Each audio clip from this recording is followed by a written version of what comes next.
स्वागत है आप सबका आपके चैनल एडवेंचर एकेडमी पर। चलिए डिस्कस करते हैं आज 28 अप्रैल दिन 2020 के करंट अफेयर के बारे में। आज दिन मंगलवार, तो उससे जो इतने भी इंपॉर्टेंट क्वेश्चन बनते हैं सारे प्रश्नों को डिस्कस कर लेते हैं फटाफट। आज लेक्चर अपना थोड़ा सा लेट है बट सारे प्रश्नों को देख लेते हैं जल्दी जल्दी। पहला प्रश्न है, उत्तर प्रदेश स्थित किंग जॉर्ज मेडिकल यूनिवर्सिटी ने कोविड-19 इलाज के लिए प्लाज्मा थेरेपी प्रदान करने वाला देश का पहला सरकारी अस्पताल बन गया है। यानी देश का पहला सरकारी अस्पताल ऐसा है जो कि प्लाज्मा थेरेपी को वैलिड कर दिया है कि जीएमयू ने, यानी किंग जॉर्ज मेडिकल यूनिवर्सिटी ने। अब ये प्लाज्मा थेरेपी है क्या? प्लाज्मा थेरेपी वही है जैसे कि कोई भी व्यक्ति कोविड-19 से अगर प्रभावित है और वह व्यक्ति अगर वो ठीक हो जाता है तो उससे शरीर से जो भी एंटीबॉडीज़ होते हैं वो एक रोगी को दिए जाएंगे। उससे रोगी क्या होगा, रोग प्रतिरोधक क्षमता बढ़ेगी उस रोगी की और वह रोगी ठीक हो जाएगा। आपको याद हो, drugs controller general of India, इसे शॉर्ट में बोलते हैं डीजीसीआई, यानी कि drugs controller general of India ने भी हाल ही में प्लाज्मा थेरेपी को मंजूरी दे दी थी कि आप जल्दी लागू कर सकते हैं इस प्लाज्मा थेरेपी को। तो इससे हुआ क्या, इससे बहुत सारे ऐसे राज्य हुए जो भी काम नहीं कर रहे हैं, लेकिन कुछ राज्य हैं गिने चुने जैसे कि दिल्ली हो गया, महाराष्ट्र हो गया, यूपी हो गया, ये प्लाज्मा थेरेपी पर काम करना शुरू कर चुके हैं। लेकिन अगर पहले सरकारी अस्पताल की बात करें तो केजीएमयू पहला अस्पताल ऐसा बना है, पहला लखनऊ का, जो कि कोविड-19 के इलाज के लिए प्लाज्मा थेरेपी को वैलिड कर दिया या मंजूरी दे दी है। ठीक है, तो इतनी बात हमें याद रखना है यूपी से। दूसरा प्रश्न है, भारत सरकार ने बांग्लादेश को 1 लाख हाइड्रोक्सी क्लोरोक्वीन से HCQ बोलते हैं। अगर शॉर्ट फॉर्म में अगर आपसे इतना बड़ा नाम ना लिख के आए तो HCQ आप याद रखिएगा। HCQ यानी कि हाइड्रोक्सी क्लोरोक्वीन व 500 सर्जिकल स्टेराइल दस्ताने व अन्य चिकित्सा उपकरण भेजे। यानी कि इंडियन गवर्नमेंट ने बांग्लादेश सरकार को क्या किया हुआ है, 1 लाख हाइड्रोक्सी क्लोरोक्वीन व 50,000 सर्जिकल स्टेराइल दस्ताने भी भेजे हैं किसे, बांग्लादेश को। अगर बात करें इससे पहले, तो इससे पहले बांग्लादेश को भारत ने 15,000 हेड कवर दिए थे, 15,000 हेड कवर दिए थे इलाज के लिए जो डॉक्टर्स वगैरह यूज करते हैं। उसके अलावा 30,000 सर्जिकल मास्क दिए थे, तो ये भी हमें याद रखना है। अभी की अगर बात करें तो अभी आपकी जो दवा दी है 1 लाख हाइड्रोक्सी क्लोरोक्वीन यानी कि HCQ और 50,000 सर्जिकल स्टेराइल दस्ताने दिए हैं। इससे पहले अगर बात करें, यानी कि हम कह सकते हैं कि ये दूसरा चरण है बांग्लादेश को चिकित्सा उपकरण देने के। इससे पहले 15,000 हेड कवर और 30,000 सर्जिकल मास्क ये दिए थे बांग्लादेश को भारत सरकार ने। तो बांग्लादेश के बारे में आप सबको मैं बताता रहता हूँ कि शेख हसीना वर्तमान में बांग्लादेश की क्या हैं, CM हैं। ठीक है, और ये किसकी बेटी हैं, तो शेख मुजीबुर रहमान, जिन्हें फादर ऑफ बांग्लादेश बोलते हैं। जिस तरीके से महात्मा गांधी को राष्ट्रपिता कहते हैं, उसी तरीके से शेख मुजीबुर रहमान के बारे में ये बात कही जाती है। ठीक है, उन्हीं की पुत्री हैं शेख हसीना। तो ये वहाँ की प्रधानमंत्री हैं, राजधानी ढाका है और मुद्रा वहाँ की टका है। क्रिकेट से जुड़ी आपको एक बात याद रखिएगा कि चटगांव स्टेडियम जो है वहीं पर ही है, बांग्लादेश में ही है। तो ये बात याद रखिएगा, आपसे एग्जाम में कभी कभी पूछ लेता है कि चटगांव इंटरनेशनल आपका कह सकते हैं कि स्टेडियम कहाँ पर है, तो ये पूछ लेता है। तो बांग्लादेश आप बताइएगा। ठीक है, आगे देखते हैं। आगे देखने से पहले चलो बांग्लादेश से जुड़ा हुआ क्वेश्चन और डिस्कस कर लेते हैं। एक क्वेश्चन पूछा जाता है आप लोगों से एग्जाम में कि बांग्लादेश और भारत के बीच ट्रेन कौन सी चलती है, तो बंधन एक्सप्रेस बताइएगा आप। बंधन एक्सप्रेस संचालित होती है बांग्लादेश और भारत के बीच। ठीक है, चलिए आगे देखते हैं। भारत सरकार ने बैंकिंग सेवाओं को सार्वजनिक उपयोगिता सेवा घोषित किया। यह फैसला लेना बहुत ज़रूरी था। क्यों? क्योंकि आए दिन बैंकिंग क्षेत्रों में क्या होता था, हड़ताल वगैरह कर्मचारी कर देते थे और इससे जो बैंकिंग सेवा होती है वो प्रभावित होती थी। तो अब क्या हुआ, एक अधिनियम है औद्योगिक, मैं आपको बाकायदा क्लियर बता दे रहा हूँ, औद्योगिक विवाद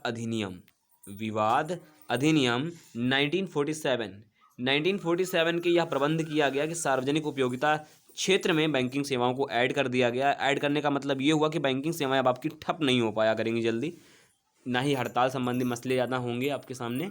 तो ये याद रखिए कि भारत सरकार ने बैंकिंग सेवाओं को सार्वजनिक उपयोगिता सेवा घोषित कर दिया। तो किसके तहत घोषित किया है, तो औद्योगिक विवाद अधिनियम 1947 के तहत सार्वजनिक उपयोगिता सेवा घोषित कर दिया है बैंकिंग सिस्टम को। ठीक है, चलिए RBI के बारे में बार बार कहता रहता हूँ, आगे नीचे में फिर से डिस्कस कर लूँगा। RBI इस्टेब्लिशमेंट इन 1935 और गवर्नमेंटल ऑर्गेनाइजेशन के रूप में 1949 में एक संवैधानिक संस्था के रूप में इसे मान्यता मिल गई और हेडक्वार्टर मुंबई में है।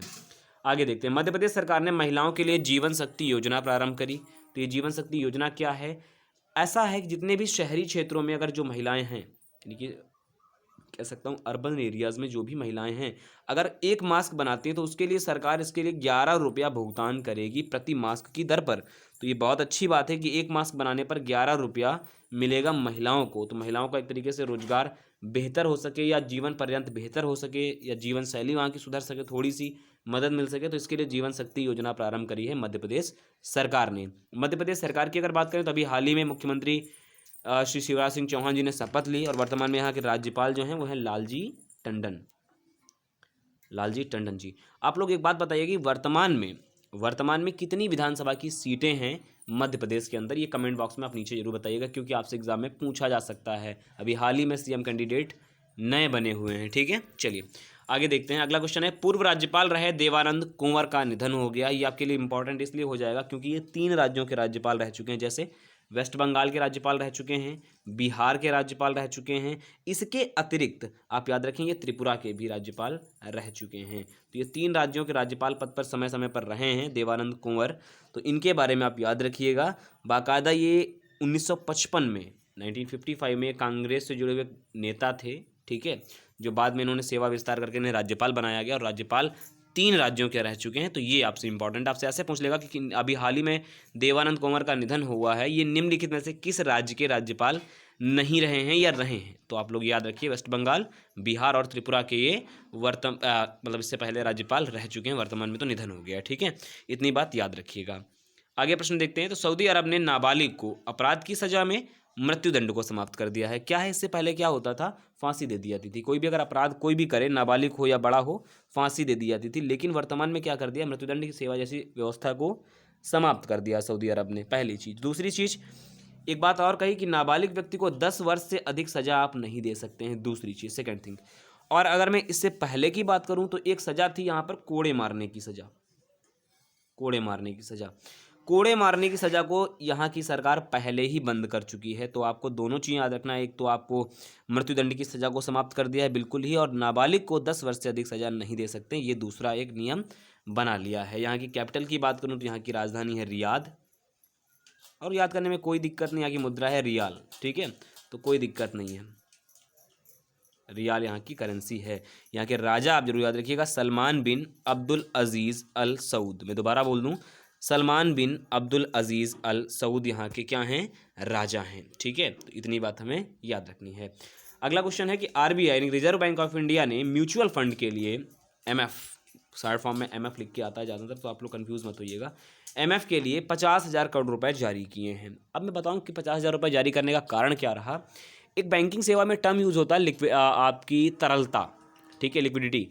तरलता का मतलब ये होता है कि किसी भी कंपनी के जो फंड होते हैं वो ऐसे कम से कम 20% कंपनी के जमा में होने चाहिए। ऐसी स्थिति गड़बड़ाए ना, इसके लिए ये आपका तरलता होनी बहुत ज़रूरी है। अब वर्तमान में म्यूचुअल फंड में हुआ क्या, जब से ये कोविड-19 का प्रभाव हुआ, लोग अपने जो फंड हैं वो क्या करने लगे हैं, निकासी करने लगे हैं। और निकासी करने लगे हैं तो इसके लिए एक चिंता का विषय बन गया तो म्यूचुअल फंड के लिए। तो म्यूचुअल फंड में बाकायदा चीज़ें स्थिर रहें, गड़बड़ाए ना मामला, इसीलिए आरबीआई ने 50,000 करोड़ रुपए जारी करके म्यूचुअल फंड के लिए दिए हैं अलग से। मैं आपको एक अलग वीडियो दे दूंगा म्यूचुअल फंड पर कि किस कंपनी ने ऐसा सारी चीज़ें बताई जिसकी वजह से आरबीआई को 50,000 देनी पड़ी, और उसी कंपनी ने लगभग अपनी 6 सेवाओं को बंद कर दिया। ये मैं आपको एक नेक्स्ट वीडियो बना दूंगा जल्द ही, मे बी इवनिंग में ही, आज ही। तो याद रखिएगा 50,000 करोड़ रुपए जारी कर दिए हैं म्यूचुअल फंड के लिए आरबीआई ने। आरबीआई के बारे में बार बार कहता हूँ, आरबीआई स्थापित हुई 1935 में, राष्ट्रीयकरण हुआ 1949 में। आरबीआई की जब स्थापना हुई थी तो हेडक्वार्टर कोलकाता था, बट रिसेंट में उसके बाद बदल करके कोलकाता से आ गया मुंबई। बट आपसे अगर एग्जाम में पूछता है कि वर्तमान में इसका हेडक्वार्टर कहाँ है तो आप मुंबई ही बताइएगा, दैट्स वेरी इंपॉर्टेंट। और शक्तिकांत दास जी हमारे गवर्नर हैं, ठीक है, इतनी बात याद रखना है हमें। चलिए आगे देखते हैं। सिप्री अगर मैं बात करूं तो Stockholm international peace research institute द्वारा जारी वार्षिक रिपोर्ट में कहा गया कि भारत दुनिया का तीसरा ऐसा देश बन गया जो सैन्य मामले में व्यय सबसे ज़्यादा करता है, ठीक है। तो सारी चीज़ें देख लें। पहले नंबर पर अभी भी यूएस है, दूसरे स्थान पर बात करें तो चाइना हमारा पड़ोसी, और तीसरे स्थान पर है हमारा इंडिया। अगर हम बात करें, पहली बार ऐसा एक रिकॉर्ड भी बना है कि पहली बार 2 एशिया के कंट्री टॉप 3 में आ गए हैं। अगर मैं यूएस की बात करूँ तो 7 to 9 अरब डॉलर खर्च करता है अपनी सैन्य दर पर यूएस। और अगर बात करूं चाइना की तो चाइना खर्च करता है 261 अरब डॉलर। तो इतनी बात हमें यहाँ से पता चली। और अगर इंडिया की बात करूँ तो इंडिया खर्च करता है 71.1%। मैं सिपरी पर कोई भी रिपोर्ट आती है मैं पूरा आपको बता, सॉरी 71.1 अरब डॉलर इतना है, माफ़ करिएगा।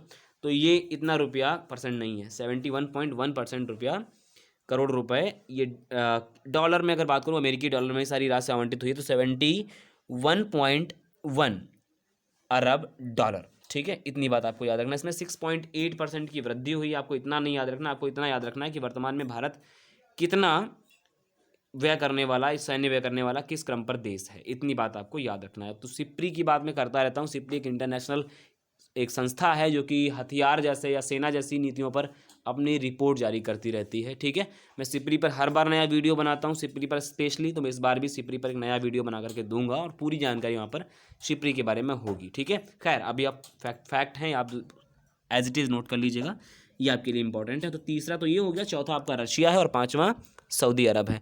इतनी बात आपको क्लियरली याद रखनी है। ठीक है, चलिए आगे देखते हैं। अगला क्वेश्चन है कि प्रसिद्ध स्पोर्ट्स फोटो जर्नलिस्ट रोनो जॉय, इन्हें अगर बात करें तो रॉनी जॉय के नाम से जाना जाता था। Ronnie Joy